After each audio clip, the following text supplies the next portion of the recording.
ஆப்ஷன்ஸ்ல வந்து பாத்தீங்கன்னா நிறைய மெத்தட்ஸ் வந்து யூஸ் பண்ணி தான் ஆப்ஷன்ஸ்னுடைய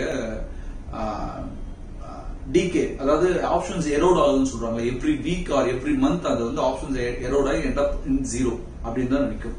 அந்த ஆப்ஷன்ஸ்னுடைய கால்குலேட் பண்ணி அதை எப்படி வந்து கண்டுபிடிக்கலாம், எந்த மாதிரியான விஷயத்தை யூஸ் பண்ணலாம். கிரீக் ஸ்டடின்றது ஸ்டாக் மார்க்கெட்ல மிக முக்கியமான ஒரு ஸ்டடி. இன்னைக்கு அமெரிக்கன் மார்க்கெட், யூரோப்பியன் மார்க்கெட்ல எல்லாத்துலயுமே இந்த கிரீக் ஸ்டடி அப்படின்றத ஃபாலோ பண்ணிட்டு இருக்காங்க.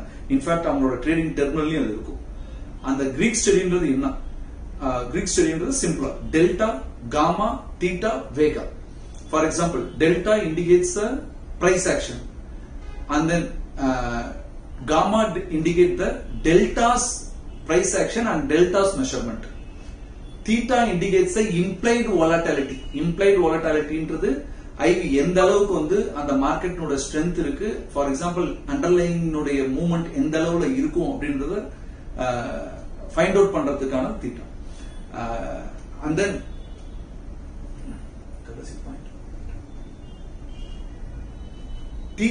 theta measures the decay value. For example, எவ்வளோ அது அந்த ஆப்ஷன்ஸோட பிரைசிங் வந்து எவ்வளோ டிகே ஆகும் அப்படின்றத ஃபைண்ட் அவுட் பண்றதுக்காக தீட்டா. சோ இந்த 4 கிரீக் ஸ்டடியும் யூஸ் பண்ணி டெல்டா, காமா, தீட்டா, வேகா இதை யூஸ் பண்ணி ஒரு ட்ரேடிங் மெத்தட ஆப்ஷன்ஸ்ல அழகா பண்ண முடியும். ரொம்ப யூனிக்கான ஒரு ஸ்ட்ராட்டஜியை உருவாக்க முடியும். சார் இதெல்லாம் எங்க என்ன கிடைக்கும்? ஏஞ்சல் ஒன்ல லாஸ்ட் 15 டேஸ் பேக் இந்த ஒரு சிஸ்டத்தை இன்ட்ரோடியூஸ் பண்ணிருக்காங்க.